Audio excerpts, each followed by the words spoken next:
Goldstone here, and in this video I'm going to share my thoughts on why I consider Warhammer 2 to be a better game than Warhammer 3. Now I won't be comparing the Vortex and the Realms of Chaos campaigns, as I personally didn't enjoy either of them.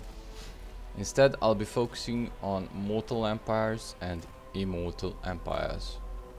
So when Immortal Empires was first announced, and we saw its massive scale and multitude of factions and races, I was excited, thinking it would be a similar experience to Warhammer 2, only on a grander scale.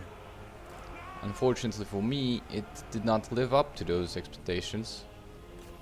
Warhammer 3 lacks the intricacy and depth of the campaign experience in Warhammer 2. Feels like a simplified and balanced version that limits your options, ultimately affecting your overall enjoyment.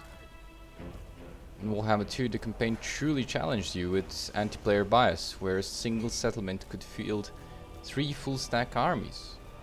The 15% increase in upkeep cost with each new army, and the fact the AI factions would grow exponentially, made the campaign almost impossibly difficult. However, Warhammer 2 also provided you with the tools necessary to overcome these challenges.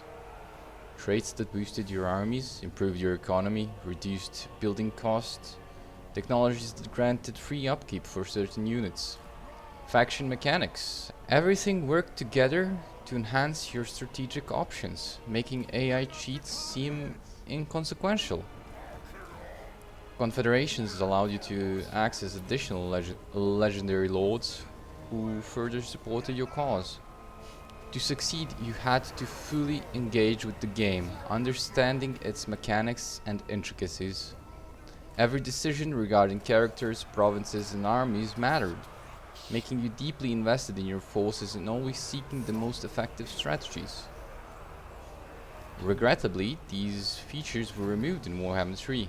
Resulting in a campaign experience that, in my opinion, suffers significantly. Traits, mechanics and technologies were stripped away to accommodate a more balanced approach, where you don't have to think about your next move or how to develop your provinces. Simply field as many armies as possible without going bankrupt and you'll do just fine. The AI no longer grows strong naturally, and the lack of challenge and meaningful mechanics has dampened the fun. Now understand that the reason they have removed these things might be because you simply do not need them. But why not give an alternative, as only a 15% experience gain is just not useful or interesting in the slightest. Why remove the need for lightning strike but then also further nerf it? Furthermore, the ability to auto-build provinces and auto-assign skill points to characters, coupled with the ease of winning battles through auto-resolve, gives the impression that this game was made for people who have undergone a frontal lobotomy. It requires little interaction from the player, negating the need to learn the game's intricacies and mechanics. Simply automate everything and press the end turn button. I understand that this was implemented to save time during the later stages of the campaign, but I feel as though it completely disincentivizes you from learning how to play the game itself. As it stands, Warhammer 3 offers more content and regions, but falls short in terms of player agency and challenges compared to the Warhammer 2 experience.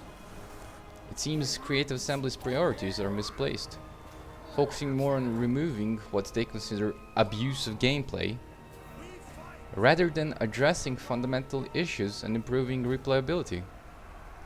The voices of those complaining about mechanics like entrepreneur, knowledgeable or stacking slaves in a single province are often from players who do not want to learn how to play the game and prefer everything to be spoon-fed. However, these players are not and will never be the core player base of Total War Warhammer. Unfortunately, it seems that Creative Assembly has chosen to listen to them when designing this game. To truly shine, Warhammer 3 needs to bring back the challenge and player agency that Warhammer 2 offered. Doesn't have to be as difficult as its predecessor, but maintaining that sense of challenge is essential. And the Chaos Dwarfs have already showcased the potential for player agency. The only real issue for them is the lack of difficulty. But this is simply my opinion as to why Warhammer 3 does not surpass Warhammer 2. I would love to hear your thoughts on the matter, so please feel free to share your opinions in the comments below. If you enjoyed the video, please consider subscribing, and thank you for joining me in this discussion.